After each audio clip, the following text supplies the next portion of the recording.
Hi and welcome back to the channel. So today it's Tuesday and we've fed the cattle this morning.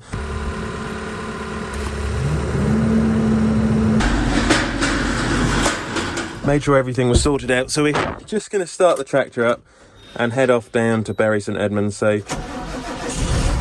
put the side lights on, put the beacons on. I've got my high vis because you've got to be careful, you know, health and safety, all the rest of it. And there we go. So that'll be when I get to Shelbourne's yard.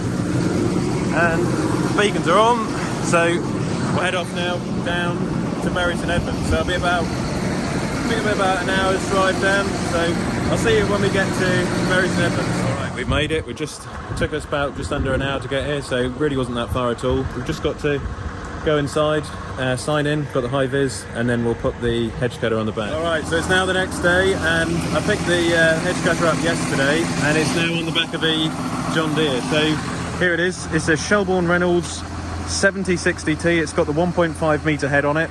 I've just been using it yesterday afternoon and then today as well this morning. Fed all the cattle, did everything. And then on the back, you should find the model number on the back. So it was all brand new and shiny, but since I've been using it, it's got a bit of muck on the way home. But yeah, 7060T. It's a 6.2 metre reach with a telescopic boom on it, which is really clever because when it's retracted, it's quite a compact machine. You see as well, it's got some LED lights. That's the cooler for the fan for the hydraulics. It's a 70 horsepower pump.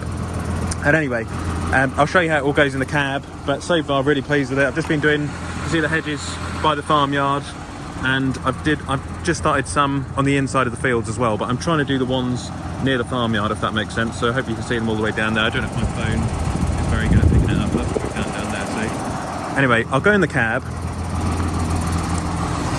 And you can see what we're up to. Down below here, obviously we've got the command arm, so if I turn the PTO on, it then powers up the pump, which operates the hydraulics. So if I go on the joystick, that'll then lift up the boom. So we'll just retract the boom in a little bit.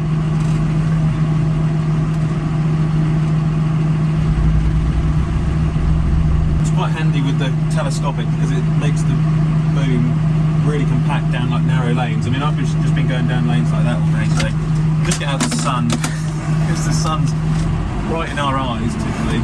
But yeah, that's 9 times out of 10, that's mainly where I have the flail head when I've been doing hedges. So right up near the cab, ideal for sort of narrow lanes, that sort of thing, and it does work really well. So I'm actually quite surprised how precise this machine is. It's a very precise machine, and it's allowed me to cut the hedges, as you can see, near enough to the mill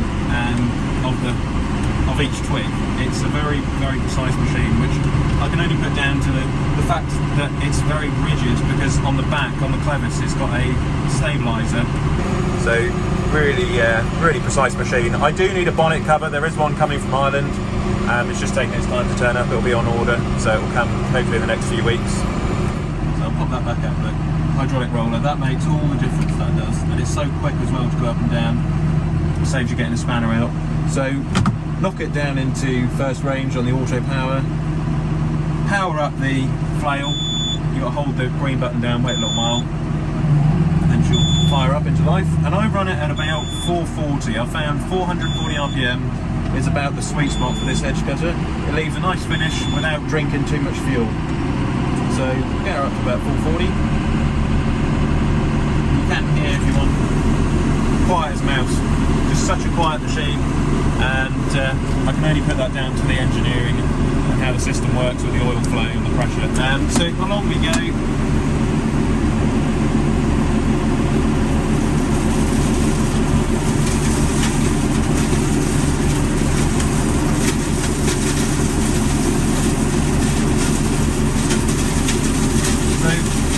The slower the better, really, with this job. I find the slower the better, really, rather than going too quick. And trying to learn the topography of the road beforehand, so that if there's a pothole, you can adjust before you hit it. And really, once you set it, just leave it. Don't try and adjust it too much. That's what I found. It makes a big difference. And sort of memorise, the angle you had beforehand, and then you'll hopefully do quite a good job. But if you want to do a better job, then you do have to. It does take a little bit longer, unfortunately. If I was to belt it along here, the job just wouldn't be very good. And these are our own hedges on the farm, so I want to do a nice job. And they're good hedges to learn the job, before I go and do some hedges for our neighbours. So it's really about just learning more than anything else, and doing our hedges at the same time, if that makes sense. And with the hydraulic roller, it's also meant I can do some of the verges as well around the yard, which has also helped. You see here, this is like fairly thick old bit of hawthorn, and it's leaving a really clean finish. You know, it's a new machine, so it's got new flails, which does help. But like I say, I run it at about 440, lower RPM, it does make a big difference. Now I have got some protectors in the workshop, and I will put them on this evening. They are sucker pads, which basically go on the side of the window. Although I haven't found there to be too much debris coming off the machine. I'm really surprised by that, because I did think that there would be a lot of issues with debris and you know, sort of breaking glass and things like that. But it's really not an issue at all, to be honest. And on narrow lanes, I have to have the head near the machine, and that's what, you know, you get the debris. But where the lanes are wider, I can boom out with the telescopic boom, and I don't really get the debris, because it's sort of further away from you. And I know this isn't a VFR machine, but it's still pretty good. The visibility, you can see, I've been looking out this window all day, and it's just marvellous. It's really nice visibility, considering it's only a standard machine, and you haven't got that extra weight on the front. You know, it is a much more cumbersome machine. You know, when you go VFR, you probably really want it on a bigger, heavier tractor, like something like a 6R. But that being said, this tractor is coping with it in absolute dream, and it's sort of just the right size tractor for this machine, so it does work really well. The pair together, you know, the 6.9 and the Shelbourne. So you just have a listen there. I've been listening out as well when I'm cutting, to sort of work out how much material we're cutting, and because the Shelbourne is so quiet, I've been able to listen to that, which is really good. So you see some other Hedgecutter makes, you know, they do sort of whine and they make really loud noise, and you really want to be able to hear the hedge being cut, if that makes sense, so you can sort of listen to what sort of a job you're doing, and how much is being taken off the hedge at any given moment. It does make a big difference.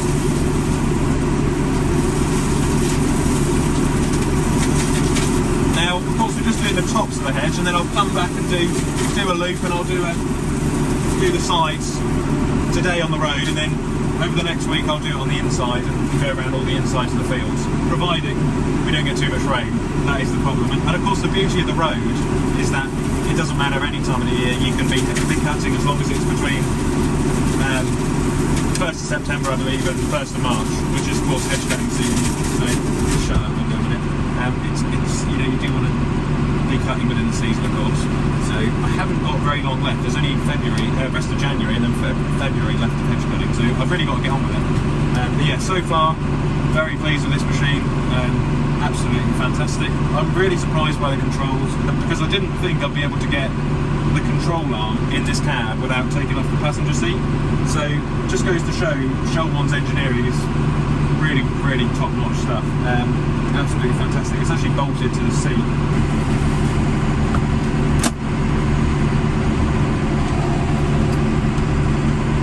You've got a big old tree here, lying out of the way. So it's got to be tucked in, nicely like that, out of the way for the oak tree. Of course, that's the benefit of a compact machine, such as the 7060T.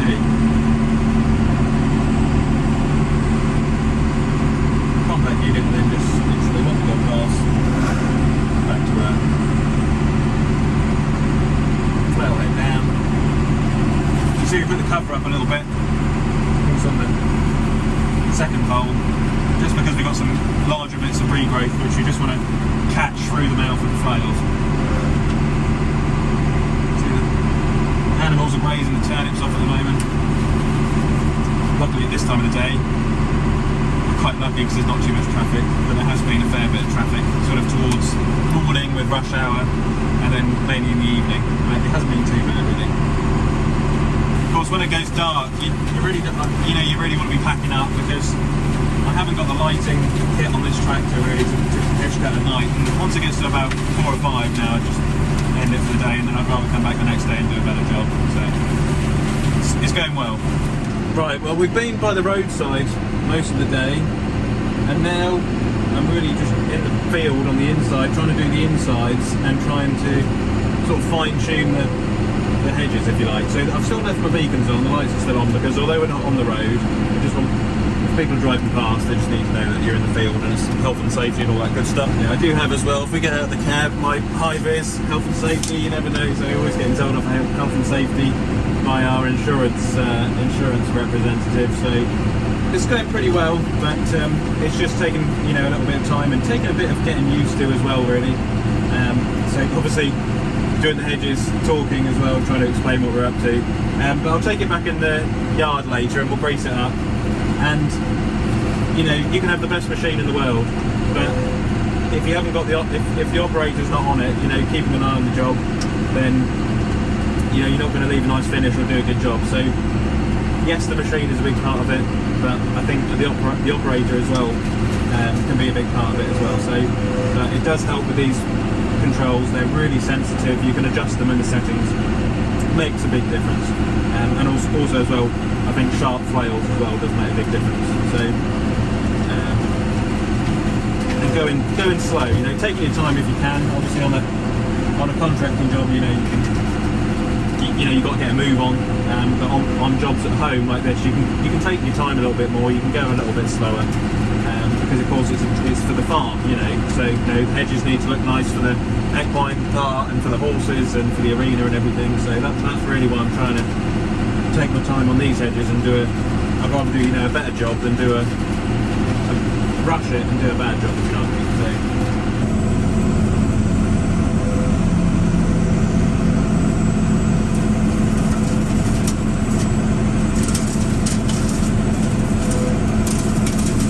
that's what it looks like when it's folded up. So neatly put away. Doesn't go near the cab. Avoids it by quite a margin, I would say. Good bit of width in there. That's the stabiliser bar down there on the clevis. Awesome thing, that makes such a big difference. And here's my greasing points. So I know every 10 hours you've got to do the rollers, and then you've got to do the PTO shaft as well. So we're going to do that tonight, and then we'll put one of the guards on the window as well. So I took the guards off to go and pick it up, and then we've got our 50-hour service points here. So that's all will be greased at 50 hours.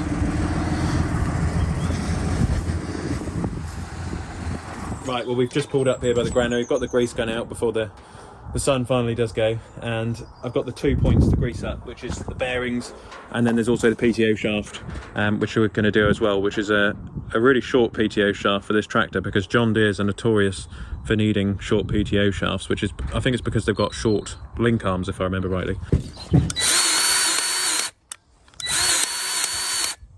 So I'll just grease the PTO up as well. But Shelbourne, good local company, just down the road from the farm, literally about 20 miles away. And they make hedge cutters. I didn't realise they make muck spreaders when I saw them at Llama as well. And they also make flail mowers, and also they used to make shear grabs, but I think they make mainly hedge cutters, muck spreaders, flail mowers, and combine headers, mainly in like America on lighter crops. I think they do sort of combine headers for. So yeah, thanks for watching. Keep liking and subscribing. Stay tuned for plenty more content, hedge cutting content, and mucking out and feeding the cattle as well, you see over there. So we're up to all sorts. So enjoy your evening, whatever you're up to, and I'll catch you on the next one. Click here to subscribe to the channel, and click here to watch another Olly's Farm video.